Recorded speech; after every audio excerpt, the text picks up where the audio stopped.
Bonjour mon frère, bonjour ma sœur. C'est le jour de notre partage dans la parole de Dieu. Dans l'amour du Christ, je me tiens. Ou bien, avec toi, ensemble sur le chemin de la vie éternelle, nous disons, dans l'amour du Christ, nous nous tenons. Aujourd'hui, je veux vous parler du thème le Dieu inutile. Le Dieu inutile. Nous serons dans les passages de 1 Samuel chapitre 3, 1 Samuel chapitre 4 et 1 Samuel chapitre 5. Le Dieu inutile. La question que je veux me poser aujourd'hui, est-ce qu'il y a un Dieu inutile? Ou bien est-ce que Yahvé, notre Dieu, l'Éternel, le Dieu, le Père de Jésus-Christ, notre Seigneur, et le Saint-Esprit, est-ce qu'il est inutile? Mais souvent, dans les activités que nous faisons, dans les situations que nous traversons, des fois nous poussons des gémissements, des fois nous faisons certaines prières qui sont comme des prières pour culpabiliser Dieu, qui sont comme des prières pour condamner Dieu. Des fois, les manigances que nous faisons dans les situations dans lesquelles nous sommes, pour nous sortir de cette situation, les solutions que nous-mêmes nous proposons à certaines difficultés que nous avons dans la vie courante, nous disent que Dieu est inutile. C'est comme le Dieu que nous servons, le Père de notre Seigneur Sauveur Jésus-Christ, c'est comme le Seigneur Jésus-Christ, c'est comme le Saint-Esprit ne sont pas capables de nous aider. C'est comme Dieu est devenu inutile pour nous. C'est comme Dieu n'est plus utile, c'est comme Dieu ne fait plus les choses comme nous faisons. Cela me pousse à vous parler de 1 Samuel chapitre 3, 1 Samuel chapitre 4, 1 Samuel chapitre 5. Et les Philistins étaient en guerre avec Israël et les Philistins ont gagné la guerre contre Israël et ils ont saisi l'arche de Dieu, l'arche de l'Éternel, qui comportait la présence de Dieu. Et ils ont transporté l'arche de Ben-Ezer à Ashdod, l'une des villes des Philistins. Et quand ils sont arrivés dans la ville des Philistins, ils ont mis l'arche de l'Éternel dans le temple du dieu Dagon, l'idole Dagon.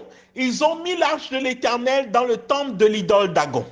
Mais qu'est-ce qu'ils ont remarqué? Le lendemain, quand ils sont revenus, ils ont vu que l'idole Dagon est tombée à terre et l'idole a littéralement couché la face contre terre devant l'arche de l'Éternel.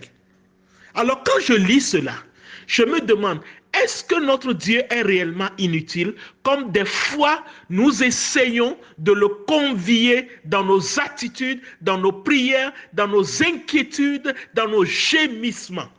Voilà l'arche de l'Éternel qui rentre devant une idole et c'est l'idole qui tombe à terre la face contre terre. L'arche reste debout. L'arche reste à sa place avec toute la gloire. Et les idolâtres, quand ils ont vu ça, ils ont dit ça, leur Dieu est puissant. Et ils ont remonté l'idole Dagon encore à sa place. Et le surlendemain, quand ils sont venus, ils ont vu maintenant l'idole tomber à terre, la face contre terre. La tête est coupée ailleurs et les bras sont coupés ailleurs. Là, c'est le Dieu que nous servons. C'est un Dieu qui est en face d'une idole et qui prouve à l'idole que il est le souverain. L'Éternel, le Yahweh d'Israël, est le souverain. Est-ce que toi, enfant de Dieu, tu vas cesser de proclamer par tes attitudes incrédules, par tes paroles incrédules, par tes prières qui accusent Dieu que Dieu est inutile? C'est pour cela que j'ai choisi ce thème.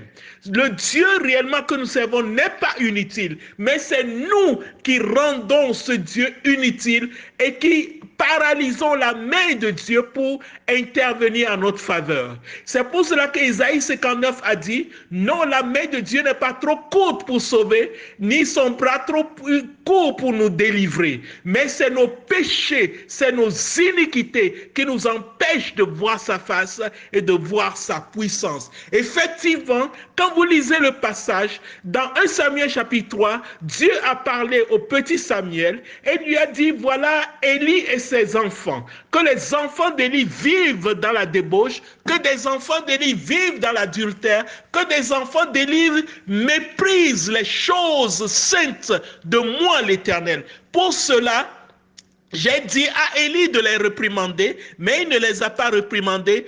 Pour cela, je vais livrer ses fils et je vais faire tuer ses fils et je vais enlever le sacerdoce de la maison d'Élie et je vais lui donner à une autre personne qui est plus digne de lui. Et quand Samuel a dit la prophétie à Élie, Élie a dit, il est Dieu, il n'a qu'à faire ce qu'il veut. Au lieu que Élie réagisse une dernière fois, il n'a pas réagi. Et voilà que le lendemain, dans 1 Samuel chapitre 4, le peuple est parti en guerre contre les Philistins. Et quand ils sont partis en guerre contre les Philistins les ont battus. Et quand ils sont revenus pour se regrouper, au lieu de dire, nous allons chercher parmi nous qui nous apporte ce problème pour que notre Dieu soit inutile à la guerre.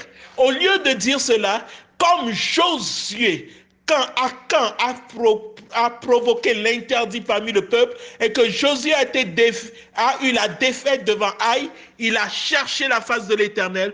Le peuple n'a pas cherché la face de l'Éternel. Ils ont dit seulement, apprenons l'âge de Dieu. Quand l'âge de Dieu sera avec nous, là nous aurons la victoire. Les enfants d'Élie étaient là. Au lieu de dire, c'est nous l'interdit, ils n'ont pas dit cela. Ophni et Phiné, les fils d'Élie. Et voilà qu'on a amené l'arche de l'Éternel à la bataille. Et voilà qu'ils ont été vaincus. Et ils ont été battus. Et en plus d'être été battus, l'arche a été saisie. C'est eux, leurs péchés, qui ont rendu Dieu inutile devant un peuple philistin, devant un peuple idolâtre. Et c'est pour cela qu'ils ont été voués à l'échec. Les fils d'Élie ont été tués le même jour. L'arche a été enlevée. Et quand on est venu donner le rapport à Élie, et quand Élie a entendu que l'arche a été enlevée, il est tombé de par-dessus la renverse, il a cogné sa nuque et il est mort le même jour que ses fils. Et que l'arche soit été enlevée. Donc, c'est là ce qui a rendu. Mon frère et ma sœur, s'il y a un péché caché dans ta vie, tu rendras Dieu inutile. Et le Dieu Tout-Puissant ne sera plus utile pour toi. Mais vous allez constater que quand on a pris l'arche de l'Éternel, loin du peuple qui a péché contre Dieu, et qu'on a pris Dieu seul, l'arche de l'Éternel, devant l'idole, Dieu s'est prouvé puissant devant l'idole. Dieu s'est prouvé tout puissant devant l'idole. Dieu s'est prouvé souverain devant l'idole. L'idole est cassée, la face contre terre devant l'arche de l'Éternel. Mon frère et ma sœur, Dieu veut se prouver souverain dans ta vie. Dieu veut se prouver tout puissant dans ta vie. Dieu veut renverser toutes les idoles qui sont devant toi.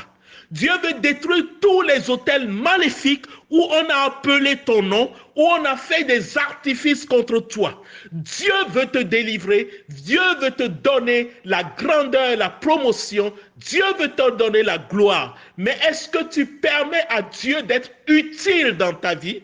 Ou bien est-ce que par tes péchés cachés, par tes manigances et par tes petites combines, tu as rendu Dieu inutile dans ta vie?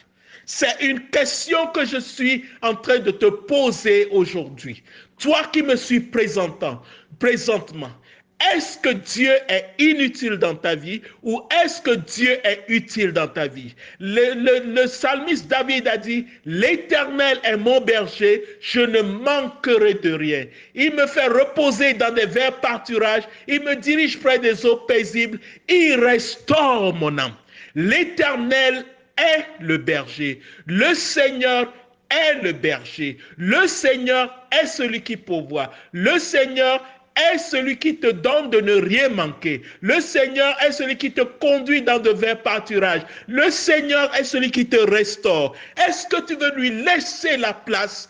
Est-ce que tu veux cesser tes combines? Est-ce que tu veux confesser tes péchés. Il a dit, venez et plaidons ensemble. Si vos péchés sont rouges comme le cramoisi, ils deviendront blancs comme la neige. S'ils sont rouges comme les choses, ils deviendront blancs comme la laine. Dieu veut que tu viennes. Dieu veut que tu confesses. 1 Jean 1 verset 8 et 9 a dit, si nous confessons nos péchés, il est juste et fidèle pour nous pardonner et pour nous purifier de toute iniquité. Dieu te bénisse, Dieu te restaure. Tu as entendu la voix d'un ami dans la diaspora et Christ est cet ami. Avec l'amour du Christ, je me tiens. Et avec toi sur le chemin du ciel, je dis, avec l'amour de Christ, nous nous tenons. Seigneur, je remets mon frère en tes mains. Aide-le à visiter sa vie. S'il y a quelque chose qui t'empêche d'agir, s'il te plaît, aide-le à l'enlever, à revenir devant toi. Au nom de Jésus, Amen. Dieu vous bénisse. Bonne journée.